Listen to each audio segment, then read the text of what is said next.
Teh gendrang tanda perangan si kafe batu jogla Ramadan 2 tahun hijrah Nabi 2 tahun hijrah Nabi 2 tahun hijrah Nabi.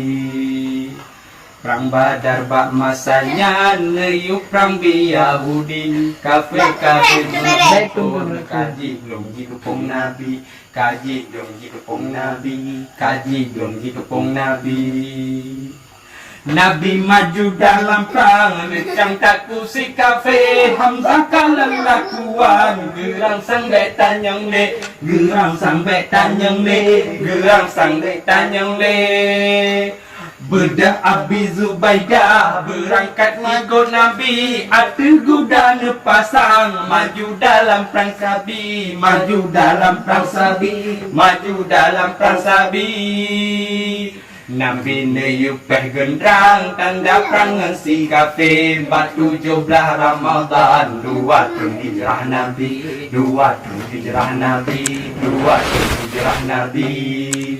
Perang Badar bak masanya neyuk perang di Yahudi kafe kafir menghimpun kaji belum dikepung Nabi kaji belum dikepung Nabi kaji belum dikepung Nabi.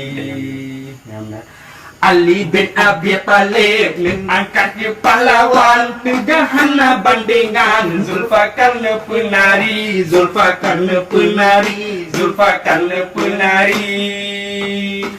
Bedah Abi Zubaidah berangkat ikut Nabi, ada kuda nepasang, maju dalam perang sabi, maju dalam perang sabi, maju dan terang tanda perangan si kafe batu jogla Ramadan 2 tahun hijrah Nabi 2 tahun hijrah Nabi 2 tahun hijrah Nabi. Perang Badar bak masanya neyuk perang Yahudi kafe berkumpul kaji belum dikepung Nabi kaji belum dikepung Nabi kaji belum dikepung Nabi. Nabi maju dalam perang, recang taku si kafe, Hamzah kalah lakuan, gerang sang betan yang le, gerang sang betan yang le, gerang sang betan yang le. Bedah Abi Zubaidah berangkat ikut Nabi, atu kuda nepasang, maju dalam perang sabi, maju dalam perang sabi, maju dalam perang sabi. Nabi neyuk teh gendrang tanda perangan si kafe batu joblah Ramadan 2 tahun hijrah Nabi 2 tahun hijrah Nabi 2 tahun hijrah Nabi.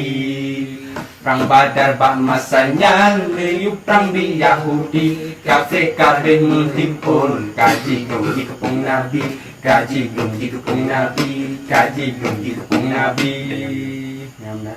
Ali bin Abi Thalib angkat dia pahlawan tegahan bandingan Zulfaqar le penari Zulfaqar le penari Zulfaqar le penari. Bedah Abi Zubaidah berangkat ikut Nabi, ada kuda nepasang, maju dalam perang sabi, maju dalam perang sabi, maju dalam perang sabi.